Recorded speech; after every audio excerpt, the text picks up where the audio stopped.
Hello everyone. मैंने तो अपना पेन उठा लिया, अब आपकी बारी है। ये क्वेश्चन सॉल्व करते हैं। ये जो क्वेश्चन है ये भी आपका ऑल इंडिया टेस्ट सीरीज में पूछा गया है। ये एक अच्छा क्वेश्चन है। इस क्वेश्चन की खासियत ये है कि ये तो समझ में आ जाता है कि ये क्वेश्चन फ्लूइड मैकेनिक्स का है, लेकिन समझ में नहीं आता कि कौन सा फॉर्मूला अप्लाई करना है, क्योंकि अपन पर पैस्कल लॉ में फंसते हैं। बर्नौली अप्लाई करें, क्या अप्लाई करें, नहीं समझ में आता। इस क्वेश्चन को ध्यान से पढ़े कि यहाँ जो बात हो रही है वो कैपिलरी ट्यूब की बात हो रही है। तो the rate of flow of water in a capillary tube of length L and radius R is V. The rate of flow in another capillary tube जिसका लेंथ 2L है और रेडियस 2R है, for the same pressure difference would be। ठीक है, तो एक capillary tube है, उसका लेंथ क्या है, उसका जो लेंथ है वो L है और उसका जो रेडियस है वो क्या है, R है। याद रखिएगा, the rate of flow of water क्या है, V है। क्या बोल रहे हैं, rate of flow of water, मतलब कि जो फ्लो हो रहा है रेट, वो D, मतलब कि जितना वॉल्यूम फ्लो हो रहा है वो V है। ठीक है, इन फर्स्ट केस।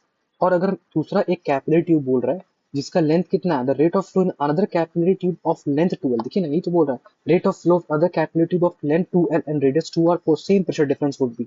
तो ये आपका हो गया 12 और आपका इसका जो रेडियस है वो है अपने पास 2R। तो देखिए यहाँ पर रेट ऑफ फ्लो मतलब कि D V by D T rate of flow पूछ रहा है और हमें ये पता नहीं। तो आपको ये पता होना चाहिए कि कैपिलरी ट्यूब में जब भी लिक्विड फ्लो करता है तो, और अगर हम रेट ऑफ फ्लो की बात करते हैं तो उसका जो फॉर्मूला आता है D V by D T is equal to pi P R की पावर 4 अपॉन 8 ईटा एल। ठीक है, तो बस इस फॉर्मूला को अप्लाई कीजिए और आंसर पा जाइए। तो यही फॉर्मूला को, इस फॉर्मूला को अपन भूल जाते हैं, तो ये फॉर्मूला को अपन को याद रखें। तो आइए इसको सॉल्व करते हैं। तो जो पहला केस है उसमें v की वैल्यू मतलब ये रेट ऑफ फ्लो की वैल्यू v और pi P pressure same, already mention है कि प्रेशर सेम, प्रेशर डिफरेंस है। रेडियस क्या है, एक में पहला वाले में r। ठीक है, और 8 ईटा है। ठीक है, कोफिशिएंट ऑफ विस्कोसिटी को रिप्रेजेंट कर रहा है। लेंथ यहाँ पे क्या है, एल है।